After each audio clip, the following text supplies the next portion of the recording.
Hello, everyone, and thank you for listening. Today, we're having another episode of our famous podcast called The Edge. I'm very happy to say that we have Mr. Unpopular Opinion here with us today, Mr. Joshua Copeland.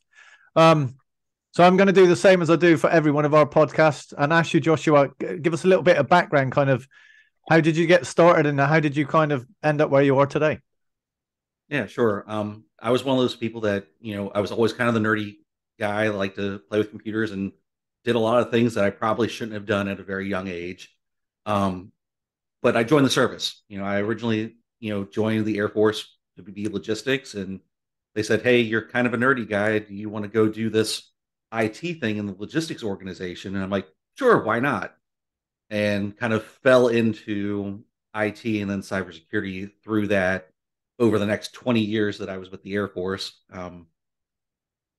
Took that and transitioned into the civilian sector, did a lot of stuff in the federal government contracting space before kind of settling in with my current roles with AT&T, doing, all the things to support state, local government, higher ed, K through 12, kind of doing a VCISO type role with AT&T external facing. So I see on your LinkedIn that you've got VCISO-ish, which I thought ish was kind of a UK term, but why the ish? What do you? Because we ask this question all the time, like what is a VCISO? And I saw Jim Tiller posted something recently about what he thought, but for me, it's a virtual CISO. But what is it that you do really? What is that role? So really, it's a trusted advisor, someone who, for an organization that either has a formal CISO that doesn't necessarily have the depth or breadth that they need to do that role, or they don't have one at all, and you come in and you kind of help them mature their cybersecurity posture across the board, knowing all the different products, kind of going in and looking at what their environment is, where their, start point is, where the deltas are, and help them plan out a path to get where they should be. Okay, so one of the things I saw you also post on LinkedIn recently was a poll that talks about where the CISO should report. And I know, John, you've got your opinion. I think we've done a similar poll. I've done a similar poll. And the results came back that I think 66 or 67% of the people questioned said the CISO should report to the CEO, which is my opinion. But what are you seeing in the role that you do? Where are the CISOs reporting and where do you think they should report? So the three big that I see CISOs reporting to is a very small number report to the CEO directly, a larger number report to the CFO, and then the bulk report to the CIO. I'm of the camp that the CISO should never report to the CIO. They're direct conflict of interest, uh, based off of just what they're supposed to do. A CIO is about doing the business technology and making sure that run and maintain works. Where your CISO is really about doing that in a secure manner. And when you have the person who's telling you you need to secure it reporting to the person who's responsible for running, you create a just an issue where the CISO has no authority. Um, Firmly believe that the CISO should be an equal seat, reporting directly to the CEO, just because that gives them that equal footing on the table. When I say something, you have to follow that. Um, in absence of that, I do think maybe the CFO is a good fit as a direct reporter, just because they already understand compliance. CFOs have that deep background in compliance, auditing, all the things that kind of a CISO does, just does it specifically for security related. Plus, they hold the purse string, so it's a little easier to get that CFO to buy in on buying these tools and products that give you compliance when they're the ones that are responsible for that compliance. So ideally, CEO, next best case would be CFO, and then never, ever, ever CIO. Yeah, I mean, I have to admit, I agree with you, and for me, that role's relatively new. I mean, we've talked to people like Paul Simmons and stuff that were kind of CISOs 20 years ago, but it's still quite a relatively new role. And In fact, in most of the companies I worked for, there was no such role. I mean, it was only in the last company that I worked for before I transitioned over that we went out and hired a head of security, and it was actually the CIO's idea to hire that head of security. And the CIO was very clear that that person shouldn't report to me. And then that person came in and reported to the CIO. And he kept saying that shouldn't be the case. This person should either report into legal or directly to the CEO. But I believe that role is still there, still reports into the CIO. And I guess it's because information security was IT originally. It kind of security came along and grew out of IT. Mm-hmm. And maybe that's why there's still that assumption that that role is still an IT function. And actually, in my mind, some of it is an IT function, but it's much wider and broader than that. John, what do you think? I mean, I've been very clear in my opinion on where it should report into. My hope is really security should be part of the fabric of the business. It should be a business strategy as opposed to an IT strategy. I'll take the unpopular opinion. I'd love to see the rule go away. Honestly, security should be, again, pervasive within the business. And I just think it's an extra role. And that's why people in the board are not going to say, hey, let's put another seat at the table.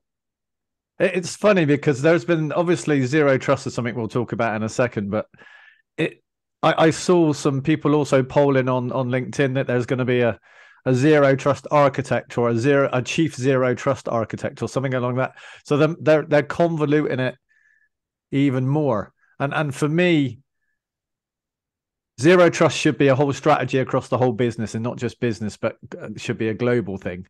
And really should be responsible, or I at least think the IT team or the infrastructure team is responsible for deploying some of the technology that comes with zero trust.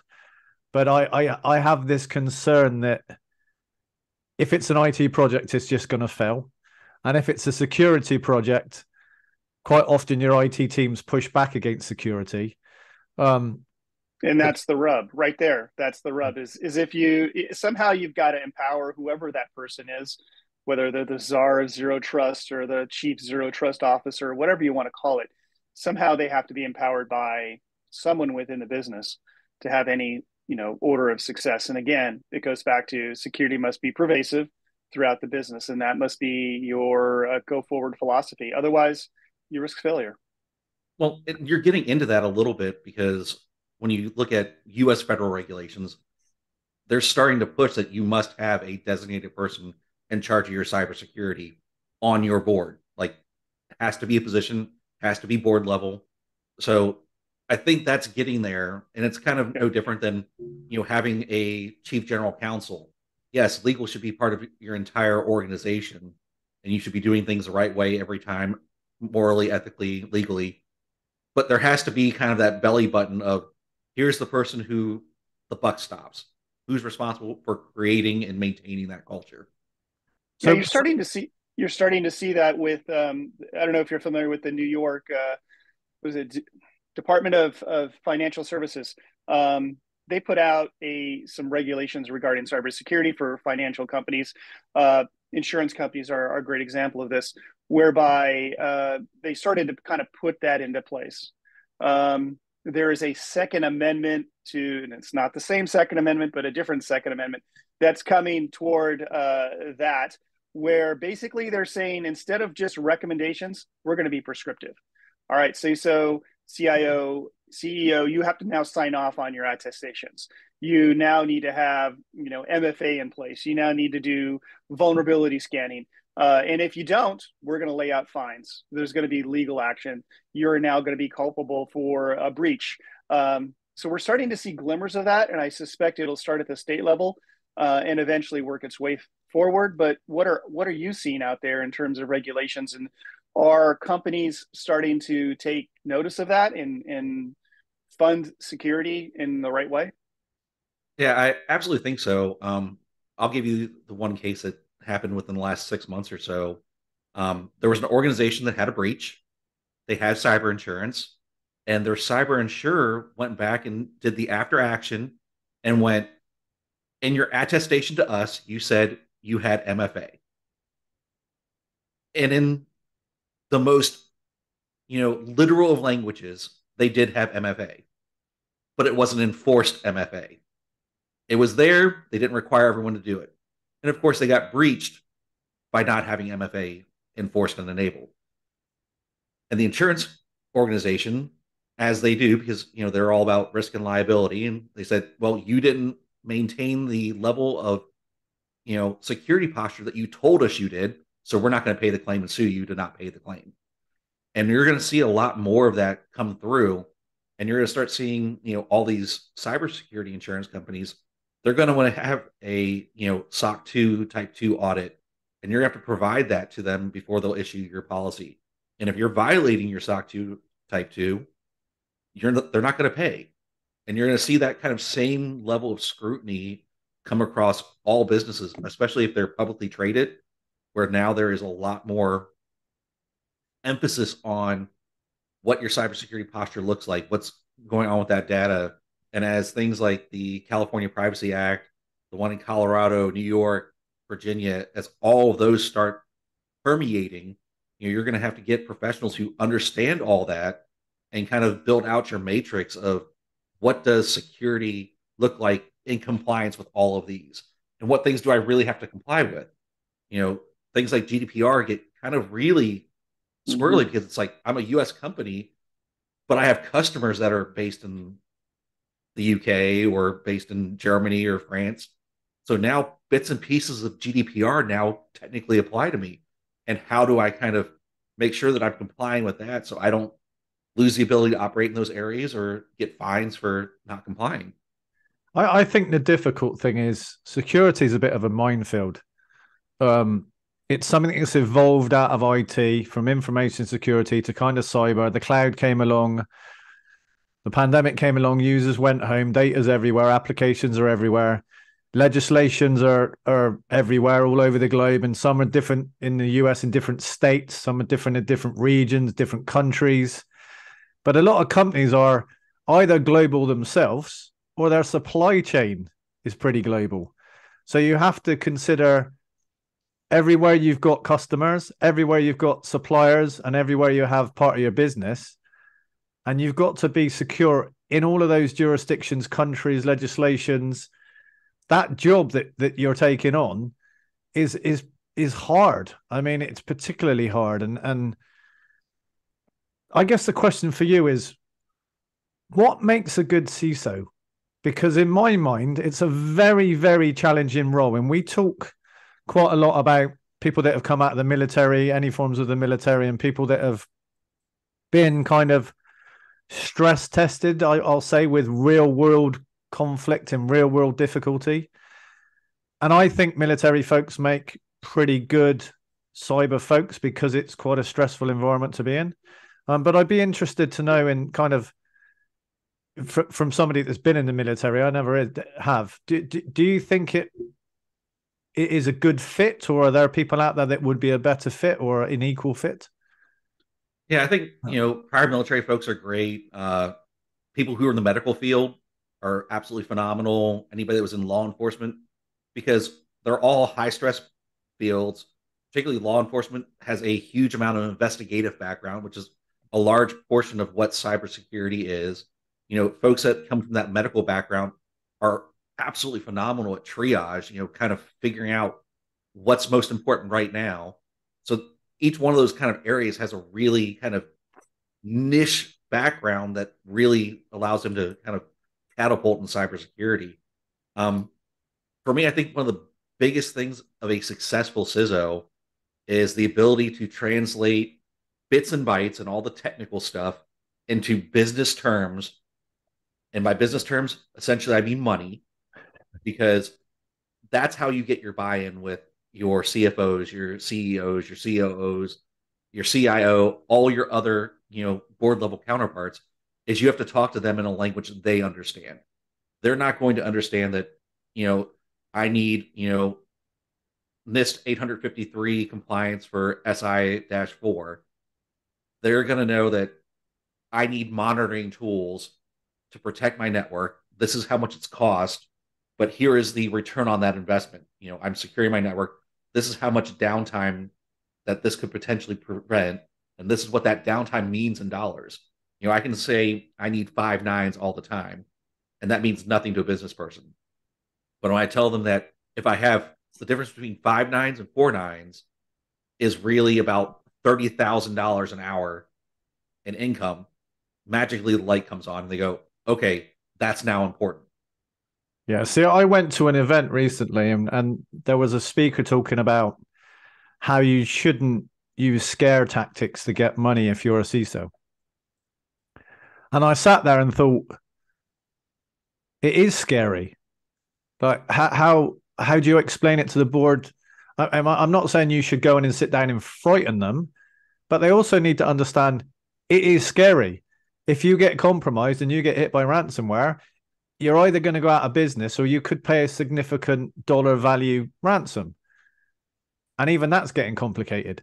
So what is your recommendation for taking that kind of scary environment and putting it on paper to not come across as kind of trying to frighten them, even though it's frightening, if that makes any sense? Yeah. So you're absolutely right. Almost over half of all cyber attacks are to SMB markets, with the average cost of a cyber attack being, a couple $1,000,000. That's a company ending event for most SMBs. You're done between the fines, the fees, all the stuff. It's game over. There's no way to recover from that. Major organizations like Experian, they're able to recover because they're a massive organization, lots of resources, and the financial hit is a small percentage compared to their entire budget. So really it comes down to, don't use scare tactics, use legitimate risk-based analysis. What is my risk for this? What is the impact to my business function if this occurs? When you translate it to risk, people in business understand risk because risk is money. When you translate things from, oh my God, if we get breached, we're dead, it's, if we get breached, this occurs, this occurs, this occurs. This is how much this costs. This is how much this costs. The preventative measure for this costs this much. So it's kind of just laying out that big playing field in the big picture associated to risk, and what your risk tolerance is, your risk appetite, and what the actual controls that you have, whether they be regulatory, whether they be industry based, or you're part of a contract for an organization. So now you have to follow your vendor's security posture. What does that really mean? Sometimes you have to look at security as, this is an investment to make more money.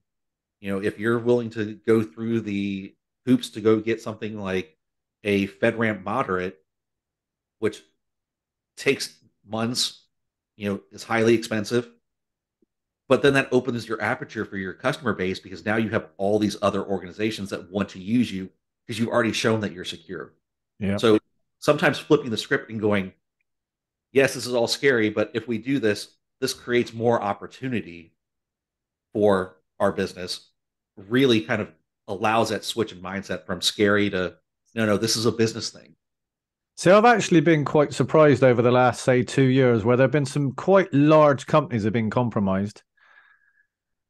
And the customers just keep coming. They like, and I don't want to mention any names, but quite a few large companies have been attacked, and actually they had great years, and it didn't scare people away. Whereas I think if that would have happened 10 years ago, me and John in our old roles would have just gone, I'm not buying from a company that's just been hacked. But it seems like, I mean, TikTok, for example, got compromised. They lost however many 2 billion users' information. Don't see a drop in TikTok usage, certainly not in the UK. We've had some large banks being compromised. Hasn't affected them at all. So it's almost like, if you can afford to pay the fine and carry on, because actually it hasn't caused too much of a knock-on effect. But I think if the likes of, say, a Microsoft got compromised, I wonder if anybody would take any notice, because there are no real alternatives. But anyway, I digress a little bit. Zero trust. So I wanted to talk a little bit about zero trust. So in the role you're in, are people now talking about it more? Do they see it being valuable? Do they see it bringing kind of an end to some of these things that we're seeing, or is it still kind of just seen as a buzzword? I think it's a bit of both. A little column A, a little column B. Definitely still the buzzword that's going around, but organizations are definitely taking a hard look at, how would I implement zero trust?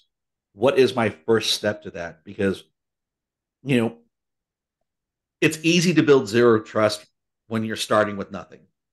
Yeah. When you have, and you're going to build an entire new infrastructure built around zero trust, super easy. But when you have an organization that has been around for, 20, 30, 40 years with their IT infrastructure, and let's be fair, a lot of these infrastructures are built by whoever was the smart guy in the room 20, 30 years ago. Security was an afterthought. It was get it to work, do what we need for our business case. And then security came along afterwards and went, now we need to kind of lock this down. So you have a lot of year upon year of whoever the smart guy in the room was, not building to a standard or a framework, just building whatever works. So that creates a tremendous burden to get to even a point where you can start implementing a zero trust environment. So there's going to be, probably another, I'd say 5 to 10 years before you actually start seeing people really get into zero trust, because it's just going to take that long to get environments to where they need to be. You go look at most environments and just compare it to a baseline, SOC 2 type 2 audit, and that's a huge burden for them to get to there. And that's a super low bar. And we're not talking, higher level compliances, whether you're going ISO 27001 or FedRAMP, going full, NIST 853, 800, 171. So getting there is going to be kind of a long drawn out process. I'll liken it to everyone's going to switch to IPv6.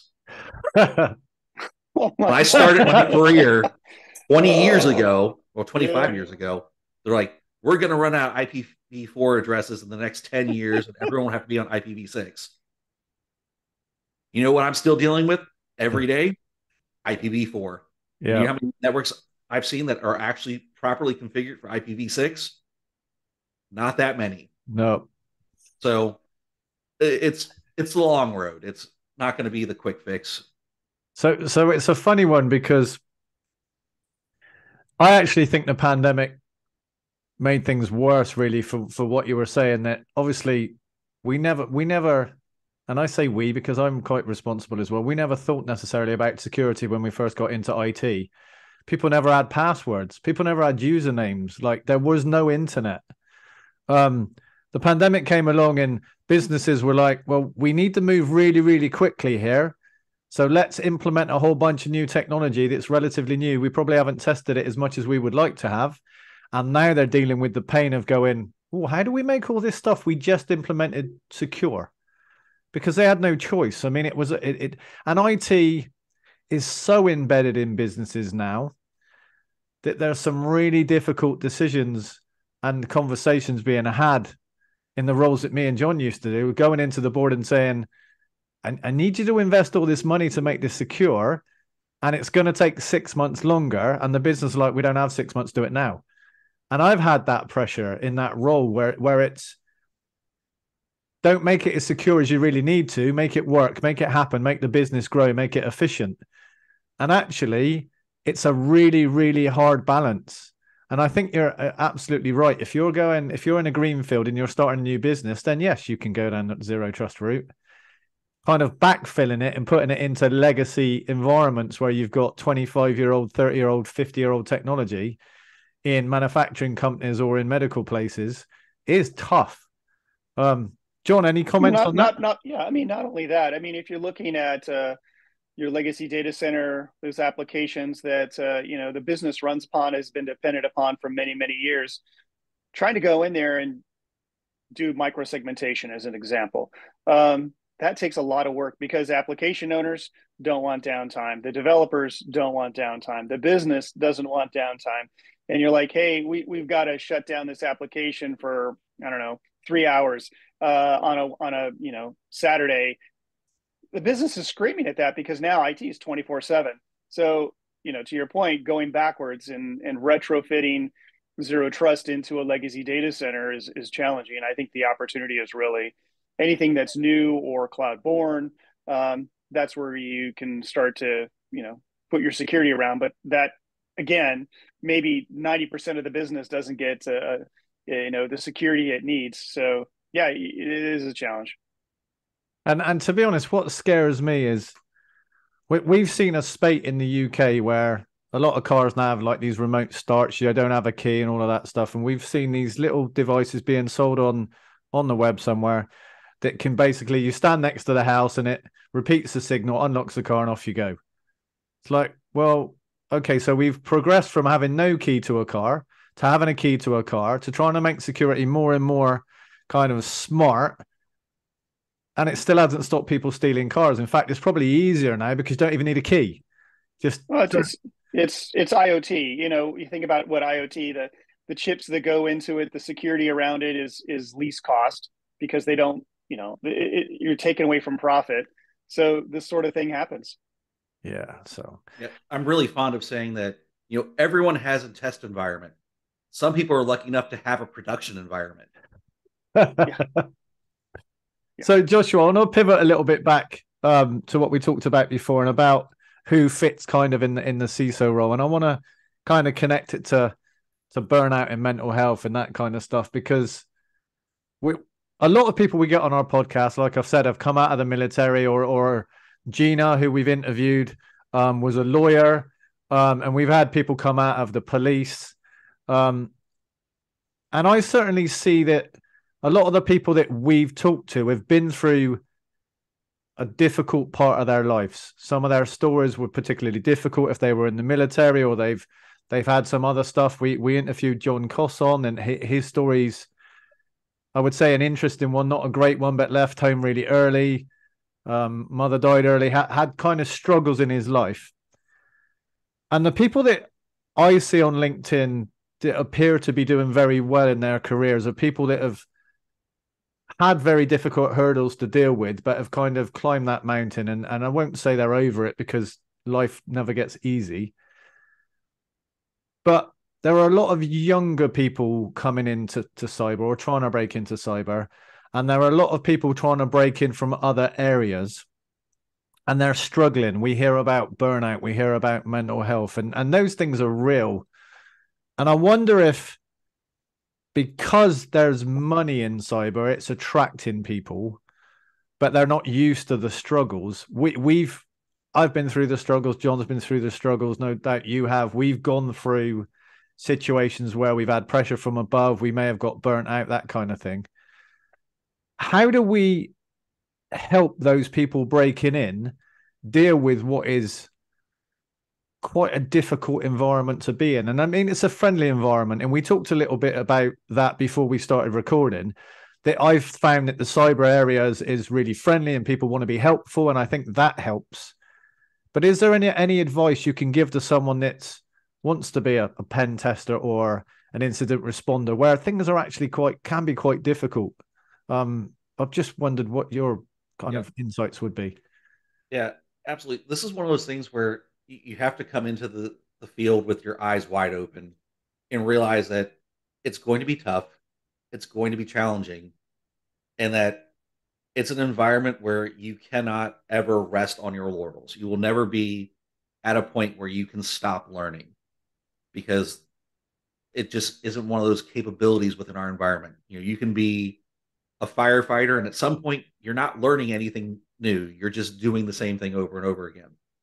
Cybersecurity is not like that. There's always a new vulnerability, a new technology, a new threat actor who's doing something really weird and crazy. Some 13-year-old kid in his mom's basement in Russia that came up with this brand new attack that no one's ever seen. So it is indeed, a high stress job. So understanding that that's what it is, and then making sure that you're building in time for things that you enjoy, whether it's, going to the gym, working out, hanging out with your friends, build in kind of those things that do relieve stress into your environment. You don't have to be 24/7 cybersecurity, IT, learn this. For me, I'll get on my Harley and go ride, 200-300 miles, go have a burger somewhere and then ride home. And for me, wind therapy is great. It lets me decompress, get things off my mind, and, put me right back in the mindset where I'm able to do what I need to do once I sit down in front of my kind of battle station at my desk and get to work.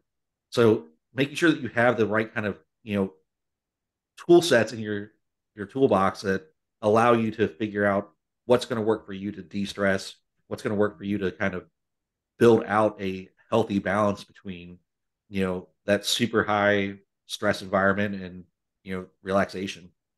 And I think that's difficult when you're younger. And I'm going to generalize a bit here, but people that I know that are in their mid 20s, early 20s, their way of relaxing is to go out partying, drinking with their friends, do kind of rowdy stuff and not get rest and not get really relaxed and then try and go back to work. And I did it. No doubt John did it. What I did this weekend was I went out walking in the sunshine, went to some old houses in the UK, like 1400 years, like houses. And I know, John, you like to cycle and get away.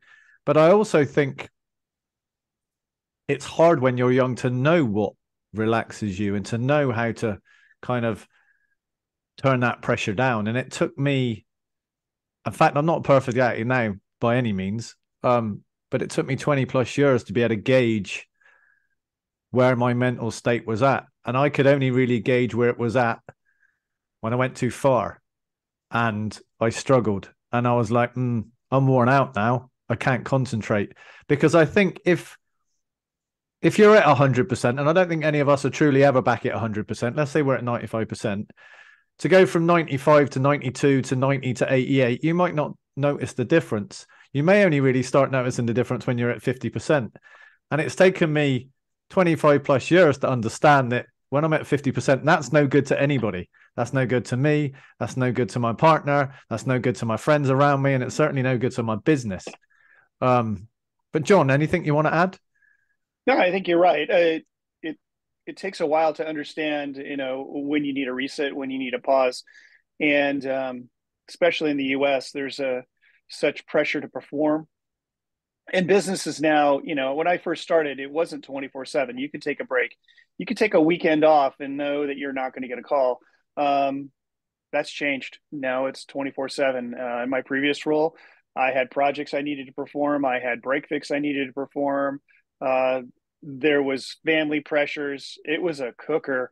And, it took me, gosh, maybe 8-9 months to recover from that, to realize, hey, I'm better. I'm where I need to be. But I think finding that outlet, whether it's riding a Harley, going for a walk, getting out on the bike, whatever it is, working out, is important. And you've got to take care of yourself, and you've got to take care of your head to be successful in this game. Yeah, no, I agree. So when we jumped on this call and I started recording, I introduced you as Mr. Unpopular Opinion. Why are you known as that? I mean, I have a rough idea, but why to our listeners are you known as that? It all started, like many things in life, by accident. About 2 years ago now, I kind of did a every day for a week rant on. One day I did certifications, why certifications suck. And the next day I did, why your job experience doesn't really matter. The next day I did kind of a why college doesn't matter, and kind of expounded on all the negative things of those where, search, you have paper tigers, experience. Just because you've done something for 10 years doesn't mean that you're good at it. It just means you've done it for 10 years. And you might have done a very narrow piece of that. College education, for the majority of folks, you're getting a bachelor's degree, less than a fourth of your degrees in your major. Everything else is, general education and fluff. So what does that really tell me? And then I kind of wrapped up the week with, here's how you leverage these things for good. This is what good certification looks like. This is what you should be doing for your experience, how to kind of wrap that in. And it just became a thing where I started that daily kind of column of, this is what my unpopular opinion is on a topic. It's always based off of things that I'm reading, seeing, or doing in my environment, my life, definitely kind of a no real big plan or overarching, you know, here's what I'm going to write about for the next 6 weeks. No, I probably figured out what I was writing about today, last night, or first thing this morning when I got up. It's not a well thought out and planned thing at this point. Yeah, I mean, I love them. I love the Ferris Bueller one. And I can't remember the exact statement, but it's something like, if you don't stop every now and again and get off the kind of life and have a look around, then you're missing out. And I mean, I that film was great, and I remember that part of the film. I remember the bit where the guy's walking around after getting chewed up by the dog with all of his ripped clothes, and I think it's great. So, I mean, for me, when I read them, I don't see them as unpopular. I see them as just facts and truth. And I think it's important for people to take a step back now and again, and to kind of jump off that escalator that is life, and to have a look around, because, like we said, we talk a lot about burnout, we talk about mental health, we talk about recharging the batteries. And if you don't, what is the point in life if you're just 24/7 working? I mean, and I love adventure and I love food, which we'll get to at the end when we ask you some fun questions. I like meeting people, and I equally have no problem working hard and putting the hours in. But certainly I think a lot of companies have this huge expectation, and we've talked about this before, John. I love what I do. No doubt you both love what you do. And therefore it is very hard. I still have, when I get up and I walk away and I try and take a break, I drive one of these. I drive a little Lotus Elise, and I like driving it with the roof down in the summer. I can't drive it like I did before when I was 20, but I still enjoy it like you do with the Harley.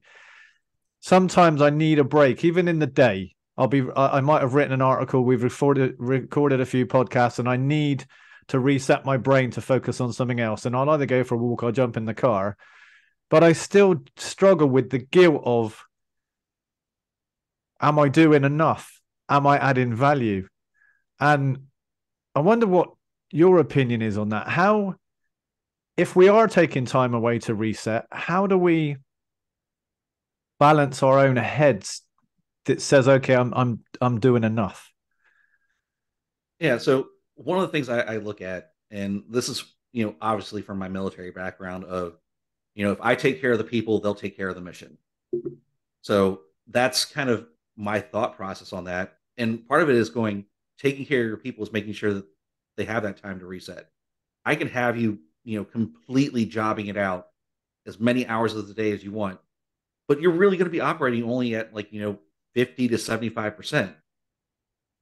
If I give you a day off, you're able to kind of just rest, catch up on some sleep, recharge, just not have to think. I have you back at functioning at that, 80, 90%. I'm getting more work out of you because you're in a better mind space. And that's kind of where you have to look at it and go, I can work, 24/7 at 50% capacity, or I can work, 8 hours at 90% capacity, have appropriate work-life balance, be able to reset. So when I come back the next day, I'm still at 90%. Yeah. Producing high quality work. And that's hard. I mean, it's hard to know how long it takes to recharge the batteries. It's hard to know what percentage you're at. I mean, there are days when I'll sit down and I've got to write an article and get something out. And I could sit there for 5, 6, 7 hours and nothing ends up on the page. And then I might go out for a walk, take a shower, have something to eat, sit down, and then it just flows out of me. And I know, John, you talked about you need to be in the... And sometimes that, unfortunately, happens at 2 o'clock in the morning, where my brain will be like, oh, you need to write something down now, which is quite annoying. Okay, so before we get onto the fun stuff, economic downturn. I don't know if we're talking ourselves into it. I don't know if it's real. We see these big companies, tech companies, laying people off. I'm not sure if it's just because they kind of hired too many people thinking things were going to grow and they didn't. What would your advice be to kind of C-level type folks, and maybe even more than that, like to IT teams, on kind of riding out this downturn if it happens, if we don't like stop talking ourselves into it? So I look at it from kind of the bigger perspective. You have a lot of folks, and I'll use another movie reference, that have that Gordon Gekko MBA from the 1980s mentality of I want to see quarter over quarter growth. Have to make profit, have to have huge numbers. And if you step back and focus away from making short-term profit goals and look at it more from kind of that year-on-year methodology and set your goals a little bit lower, still make a profit, but this way you're not doing massive slashes of 10 to 20% of your personnel. You're still investing in new technology, you're still doing those things, because the companies that do that stick around forever. The companies who are focused on quarter over quarter massive growth tend to be the ones that pop up, get huge, bubble burst, or they get gobbled up by a company who has a long-term investment strategy. I work for AT&T. AT&T invented networking. It's been around for over 100 years. It's not going anywhere. They have a strategy to make profit, quarter over quarter, year over year, but they have a reasonable expectation of what they want to do.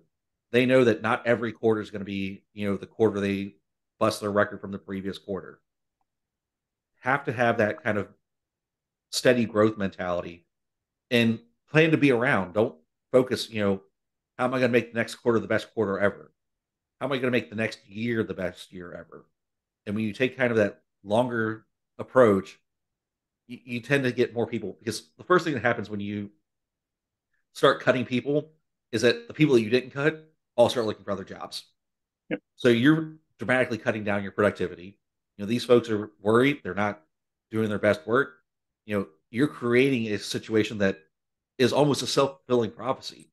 You're cutting these things so you can build your war chest, so you have money to save yourself through the flow, but you're creating all these other problems. So kind of taking that, less aggressive profit approach is my thoughts on how to waver through this. And then understand that, even the folks that are getting cut, the last stat I seen was 80% of them are rehired by another organization within 2 months. So even if you're getting cut, the field is still huge.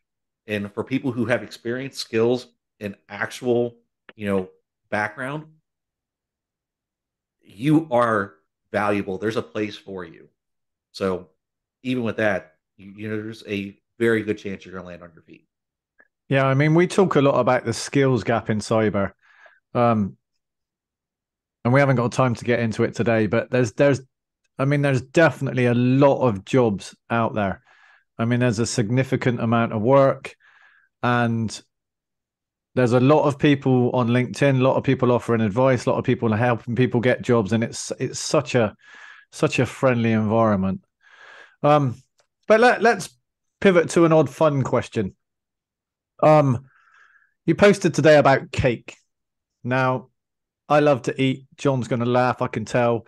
But anyone that posts about cake on LinkedIn, I have to ask a question. There seems to be, and I'm looking at it now, there seems to be a baby in this cake, or a little plastic baby. What is that all about? So I live in Louisiana, and Louisiana has definitely a unique food culture, as well as a unique culture compared to the rest of the United States. It's a very French influenced environment, so much so that, our law is based off of Napoleonic code, not English common law like the rest of the country. We have parishes, we don't have counties. So definitely a different vibe. And Mardi Gras season is one of the big things for us every year. It starts in the beginning of January, runs through whenever Fat Tuesday, Ash Wednesday is that liturgical year. And it's brought up lots of parades. In South America, the term is carnival, very much kind of the same vibe. And one of the traditional foods is a king cake. There's lots of symbolism within the cake, the circle and the colors. But the big thing is that each cake has a baby in it. Before they were baked in the cake, now they're kind of slipped underneath because they don't want people choking on it. But the idea behind that is if you get the slice of king cake that has the baby in it, you were responsible for bringing the king cake to the next celebration that group has during the Mardi Gras season. It could be the next year, it could be the next day, it could be the next week. Just depends on what you're doing.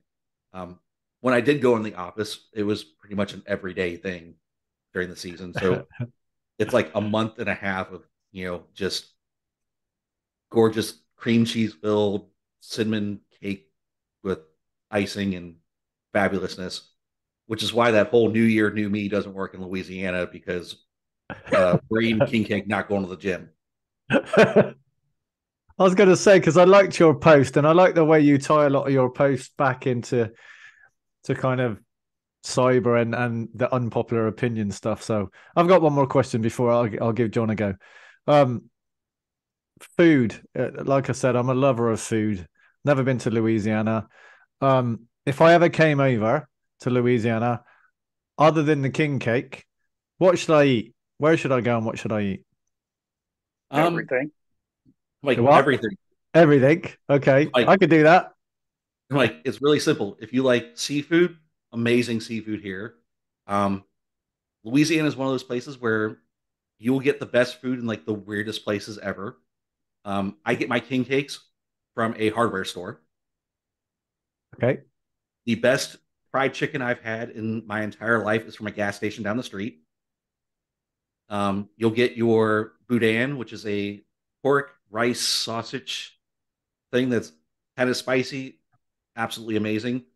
I get that from a place that is out of, no kidding, a trailer. And it's just like this very hole in the wall food culture. There's a place for crawfish. Crawfish is huge in Louisiana. That's not too far from here. Crawfish hole number 2.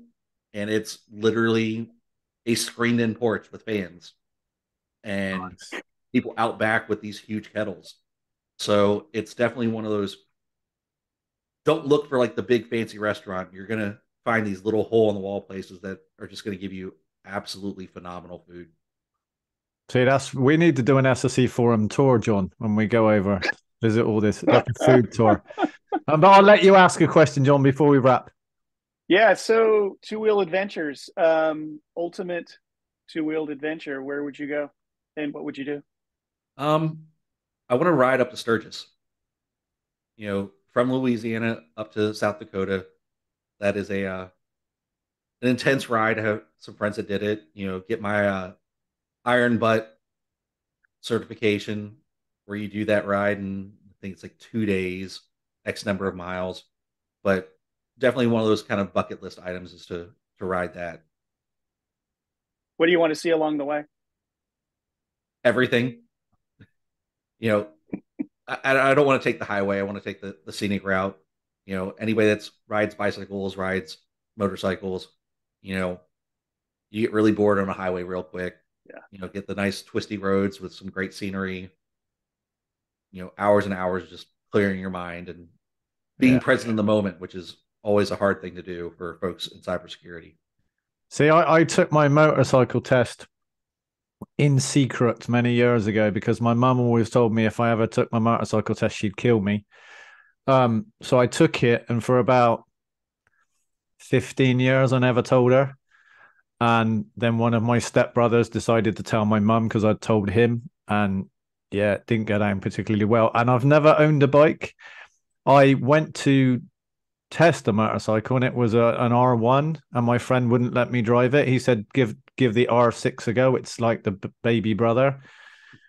That scared me enough to realize I don't want a motorcycle. I'd love something like a Harley that I would cruise on, but like I said, I'm used to driving this little 2-seater sports car. I've raced it for a few seasons as well. And I got on the motorbike thinking I could drive it like the car, and I couldn't. And they would have been scraping me off the road somewhere. So I really do fancy something that I could just cruise along on. But our weather's so rubbish that you just you can't. 3/4 of the year, you just can't do it. John, have you ever? Do you? I know you cycle, push bike cycle, Yeah. motorcycle. No, There's a reason I do it's not push, but pedal version. pedal. I like speed. So if I got on a motorcycle, it would be probably a bad day. Yeah. Even my car, the Audi, it's got a nice get up and go in it, and I notice the difference when I drive that car versus the SUV vehicle. So Yeah. if I'm given something fast, I will drive it fast or ride it fast. Yeah, and it doesn't work so well when you get older. But Joshua, I really, I mean, it's been great. Thank you for coming along. I'm always amazed every time we do one of these, and I look down at the clock and I'm like, we've been talking for 45 minutes. I love having people on. Very good insights. I love the unpopular opinion stuff that you do. I'm going to keep an eye on that. And thank you for explaining why there was a baby in the cake. Absolutely. Thank you. Thanks for having me. Thank you.